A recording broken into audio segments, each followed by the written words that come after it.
안녕하세요. 뉴스반장입니다. 차기 대통령으로 이재명 후보가 유력해지자 상상도 못할 일들이 벌어지고 있는데요. 기회주의적이고 얄팍한 검찰의 꼼수가 상상을 초월하고 있습니다. 윤석열 부인 김건희에 대해 검찰이 전격적으로 재수사에 나섰는데요. 그건 놀랍게도 지난해 10월 서울중앙지검이 무혐의 처분을 내린 도이치모터스 주가 조작 사건입니다. 당시 조상원 서울중앙지검 4차장은 주가 조작 주범들과의 공모가 어렵고 직접 거래했다고 보기 어렵다는 이유로 무혐의 결론을 내렸는데요. 그로부터 6개월 만에 돌연 재수사를 다시 하겠다는 겁니다. 그런데 시점이 절묘한데요. 조기 대선을 한 달 앞둔 시점인 거죠. 이쯤 되면 정치검찰이라는 사실을 스스로 입증한 셈인데요. 수사가 아니라 정치를 하고 있다는 말이 나올 수밖에는 없습니다. 도이치모터스 주가 조작 재수사를 결정했습니다. 어떻게 평가하시는지 궁금하고, 또 원스트라이크 아웃 최근에 말씀주셨는데 주가 조작범에 대한 처벌 형량 강화 이런 것도 공약으로 좀 검토하고 계신지도 함께 여쭙겠습니다. 주가 조작에 관여했다. 그것이 처벌받을 사안이다. 이거 전 국민 중에 모르는 사람이 누가 있습니까? 지금이라도 했다니까 안 한 것보다 낫겠습니다만 납득하기가 어렵습니다. 법이라고 하는 게 모든 사람에게 그리고 언제나 공평해야 되겠죠. 앞으로 계류된 여러 사건들이 있는데 검찰이 법과 원칙에 따라서 일을 할 수도 있는, 개선될 수도 있는 조직이라는 것을 조금이나마 보여주기를 바랍니다. 황희석 변호사 등 고발인 측이 항고하자 서울고검이 사건을 서울중앙지검에 재배당하지 않고 직접 들고 나섰는데요. 대법원 판결로 추가 수사가 필요하다는 명분을 내세운 겁니다. 하지만 권오수 전 도이치모터스 회장과 주가 조작 일당에 대한 유죄 판결은 이미 예고된 수순인데요. 오로지 김건희만 이 사건에서 유일하게 빠진 거죠. 김건희와 같은 전주 역할을 한 손모 씨도 징역 6개월의 집행유예를 확정받은 상태인데요. 김건희가 2020년 1월 권오수와 이모 씨를 함께 만났다는 진술도 이미 확보돼 있었습니다. 당시 권오수가 수익의 30에서 40%를 주겠다고 말한 정황도 드러났는데요. 김건희는 직접 증권사에 전화해 10억 원이 든 계좌를 이 씨에게 맡겼고 이 씨가 나중에 김건희에게 4,700만 원을 송금했는데요. 이 금액이 손실액과 정확히 일치했다는 사실도 드러났습니다. 이런 상황이면 전주 역할과 손실보전 약정 의혹이 뚜렷한데요. 검찰은 이를 외면하고 김건희에게 무혐의 처분을 내렸습니다. 헌법재판소도 도이치모터스 수사가 부실했다고 판단했는데요. 지난 3월 13일 탄핵 기각 결정에서 그 점이 분명히 지적됐는데요. 김건희의 문자, 메신저, PC기록 확보 같은 기초수사조차 하지 않았다고 명시됐습니다. 비리 세력 반칙으로 검은 돈을 13억 9천만 원이나 부정취득한 부패 세력 김건희 피의자에 대해서 도이치모터스 주가 조작 혐의를 불기소로 결정을 했습니다.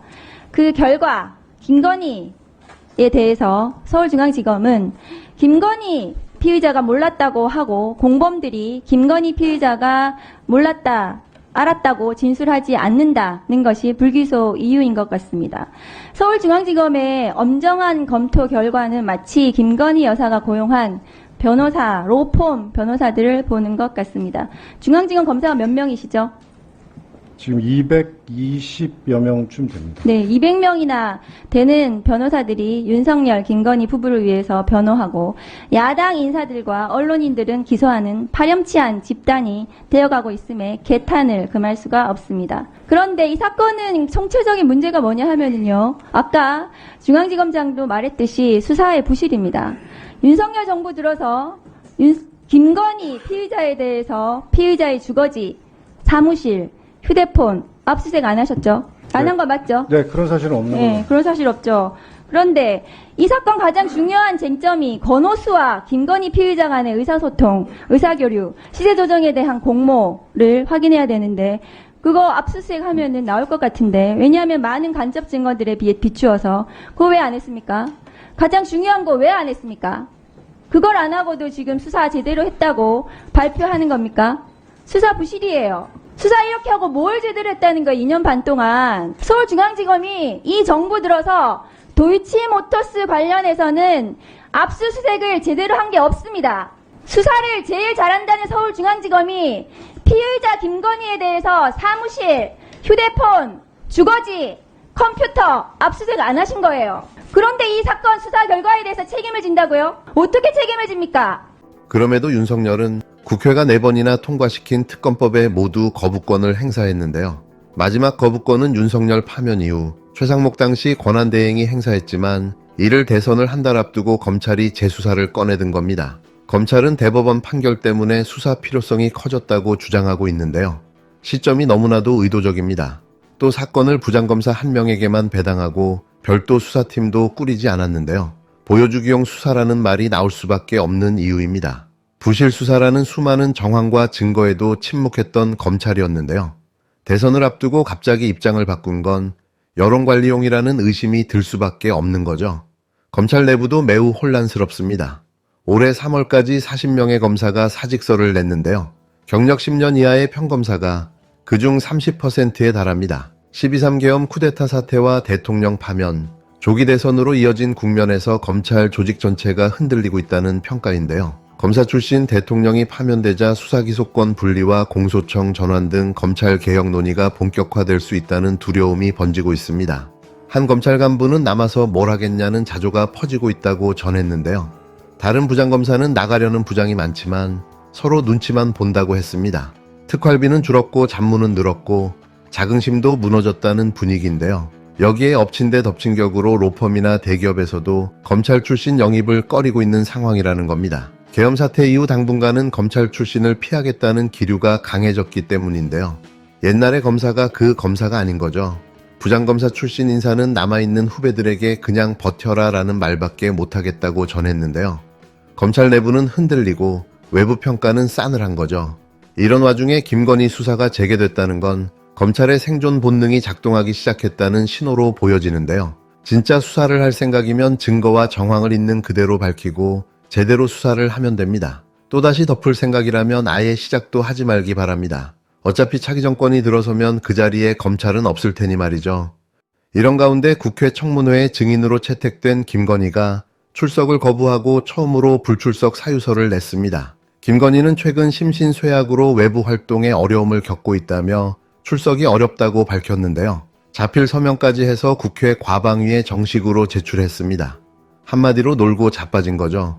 왜 갑자기 아플 예정이 되어버린 걸까요?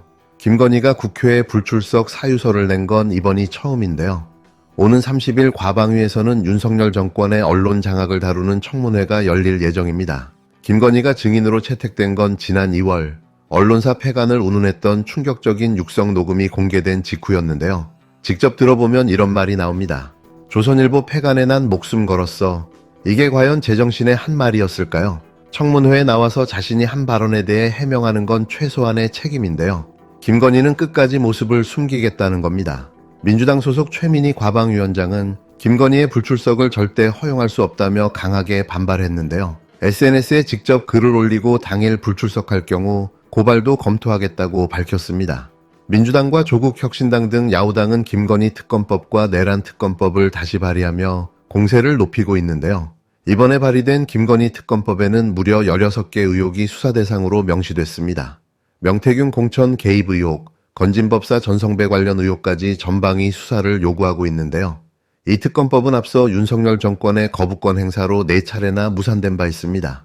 이번엔 더 강력해졌는데요. 김건희 특검법과 명태균 특검법을 통합해서 다시 대표 발의한 건데 덮고 숨기려 했던 사건들을 한꺼번에 수사하겠다는 의지입니다.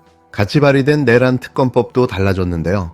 기존 법안에는 없었던 외환죄 조항까지 포함됐습니다. 윤석열 정권의 12.3 계엄 쿠데타와 관련된 모든 범죄를 샅샅이 수사하겠다는 건데요. 민주당 등은 두 특검법을 6월 대선 이후 본회의에서 처리한다는 방침입니다. 대선이 끝나면 대통령이 누구겠습니까? 김건희는 심신쇠약을 이유로 국회 출석을 거부했는데요. 그렇다면 대체 언제는 멀쩡했단 말입니까? 정권의 비호를 등에 업고 무혐의, 무책임, 무대응으로 일관하더니 정권이 폭망하니 갑자기 몸이 아프다고 말합니다. 정치 권력의 그늘 아래 숨어있던 시간이 3년이 넘었는데요. 이제는 진짜 국민 앞에 나와야 할 때입니다.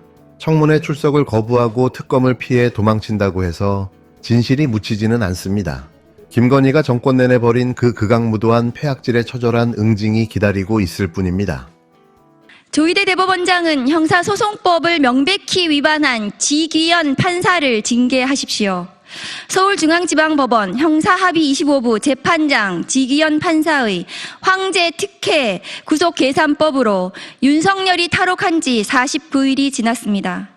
사형과 무기형밖에 없는 내란 수괴를 풀어줌으로써 대한민국의 사법 시스템이 무너졌습니다. 조희대 대법원장은 형사소송법을 명백하게 위반한 지기현 판사를 징계해야 합니다. 아울러 위법한 구속 취소 결정을 내린 판사들을 반드시 탄핵해야 합니다. 선출되지도 견제받지도 않는 무소불위 권력의 사법 폭거에 국법 질서가 흔들리고 있습니다. 안타깝지만 우리 형사사법 시스템은 아직도 내란이 진행 중입니다. 오늘 저희는 법과 원칙을 석방과 특혜로 뒷거래한 판사 지기현을 국민과 함께 탄핵하기 위하여 이 자리에 섰습니다. 사법부의 독립과 내란 종식을 위한 길에 앞으로 시민사회와 끝까지 연대해 나가겠습니다. 내란 수괴 탈옥 재판 특혜 지기현 판사를 즉각 탄핵하라. 내란 속의 윤석열은 파면되었지만 여전히 자유의 몸이다. 또한 내란죄 형사재판에서도 일반 피의자와 전혀 다른 특혜를 받고 있다. 이는 윤석열의 내란죄 재판을 담당하고 있는 판사 지기현 때문이다. 지기현은 구금 기간을 날로 계산하라고 명시한 형사소송법을 어기고 시간 단위로 계산하여 내란 수괴를 탈옥시켰다. 사법 역사상 초유의 일이다. 하지만 지난 3월 12일 국회 법제사법위원회 현안 질의에서 오동훈 공수처장은 시간 계산으로도 정확히 기소 시한 47분 전에 기소를 완료했으며 재판부가 제시한 기준에 의하더라도 매우 적법한 기소였다고 증언했다. 결론적으로 지기현은 윤석열을 봐주려고 작정하고 법기술을 이용해 권한을 남용한 것이다. 또한 지기현은 전 국민의 이목이 집중된 내란 속의 윤석열의 재판을 비공개로 진행하며 국민의 알 권리도 침해하고 있다. 지기현은 법정 촬영 불허, 지하 주차장 사용 편익 제공, 무직인 윤석열을 전직 대통령이라 칭하는 등 도무지 이해할 수 없는 황제 특혜를 베풀고 있다. 지기현은 또 올해 12월까지 재판 일정을 정해놓았다. 이것은 지기현이 윤석열을 재구속할 의사가 없다는 것을 말한다. 그리고 내란 수괴를 사회화 격리시키기는커녕 내란을 지휘하고 증거를 인멸, 조작하며 증인들을 협박하고 대선에 개입할 무한대의 자유를 보장하겠다는 것과 다름없는 내란 보장 행위와 다름없다. 뿐만 아니라 지기현은 내란 임무 중요 종사 혐의로 기소된 김용현과 노상원 등의 재판도 비공개로 진행하고 있다. 방청객도 취재진도 없는 밀실 재판에서 무슨 말이 오고 가는지 국민들은 전혀 알 길이 없다. 매우 우려스럽다. 이런 자가 윤석열 재판을 맡고 있으니 재판 결과는 보나 마나이다. 이미 지기현은 헌법과 법률에 의한 양심에 따라 독립된 판결을 해야 하는 법관으로서의 자격을 상실했다. 법적 양심도 없는 지기현은 더 이상 재판정에 들어설 자격이 없다. 이미 민심은 지기현의 즉각 탄핵을 요구하고 있다. 단 일주일 만에 5만 명이 넘는 시민들이 지기현 탄핵 촉구 서명에 동참했으며 각계에서 지기현 탄핵을 요구하는 목소리가 본물처럼 터져나오고 있다. 오늘 지기현 탄핵 촉구 서명에 동참한 55,065명의 국민들은 주권자로서 국회에 강력히 촉구한다. 내란 수괴 탈옥, 재판 특혜, 지기현을 즉각 탄핵하라. 2025년 4월 25일 촛불행동 감사합니다.